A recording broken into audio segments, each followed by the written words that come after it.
We're back here at the NRA National Firearms Museum here at NRA headquarters in Fairfax.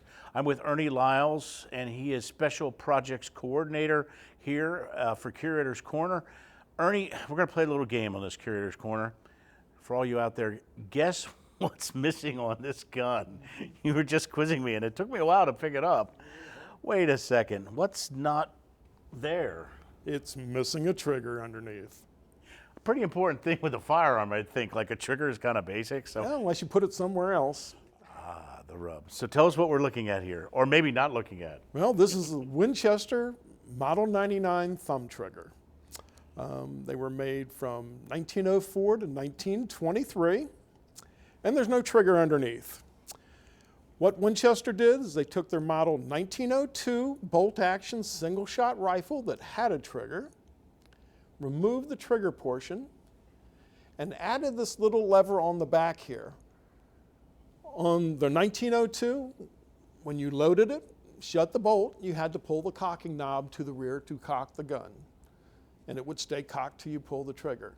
When you pull the cocking knob to the rear on this one, it connects that little dog leg there, and that's what holds it back. And with your thumb to fire it, you push the bottom of the dog leg, it lets the cocking knob go forward, and it fires.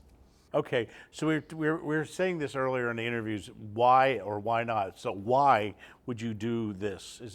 Was it just we're trying something different, or you think this is better? You know, this is a youth gun, and they figured they would pull off target less. You know, they have a tendency to pull right when they're pulling the trigger. If you just push down with your thumb, they figured a beginning shooter would be more accurate with it. Not a bad idea, because I've had some issues myself with that, Ernie, believe it or not, with trigger pull and a revolver. So that's a pretty neat idea. So why don't we, Ernie, see more of this then? Well, it wasn't a big seller. No. It wasn't a big seller. Matter of fact, most of the guns, was over 70,000 of them made. And most of the guns got shipped to Australia. They liked them there. They're different in Australia, yes, very different. But, you know, they're originally, you know, approximately right around $10 a piece. Oh, can't beat that, right? Yeah, well, good specimen now is, you know, 4,000. So it's what we call appreciation.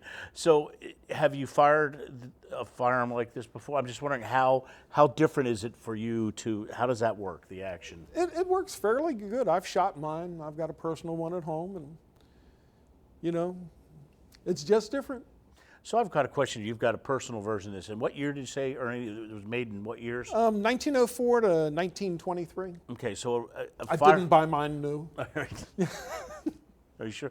A firearm of that vintage, and it's now valuable. So where do you draw the line? Should you be firing this or not? You fired yours. You said it's worth a pretty good amount of money. Is it okay to be doing that? And when do you know this firearm's too old or too rare or in too bad a condition to because it, you know, yeah, condition's the big thing. Is it going to be safe to shoot? And, you know, if there's any ifs about it, you know, don't shoot the gun. Right. So if you're not sure. Yes. Do not shoot the gun. You know, it's like, you know, I own a Webley Fosbury, and I won't shoot it because I'm scared a part will break and I'll never be able to find a replacement part for that gun. It's just like we were talking earlier, Ernie, about having classic cars. Half the fun of these things is the car's made to be driven. It's fun to shoot some of these things, but we have to be safe, obviously, and we have to, you know, kind of keep things, you know, within perspective. If you've got a $100,000 gun, you don't want to damage it. So how many of these are around? Like I said, they made over 70,000. Oh, so there's a few of them around. 76,000 is what they made. But like I said, most of them got exported to Australia. So next time you're in Australia now, it'd be tough if you find a used one getting it back into this country. Although I think they took most of the guns in Australia, so who knows if you're going to find one there or not. So this is here at the National Firearms Museum? Yep, it's an innovation in arms. You sure you don't want to rename that? My birthday's coming up soon. Maybe just for my birthday, name it that for one day. Weird, wacky, wild, and wonderful. The John Popp Project. Well, Ernie, welcome to Curator's Corner. A pleasure to have you on the program here. Thanks for the neat stuff, and we look forward to talking to you again soon here on Curator's Corner. I'm glad to be here.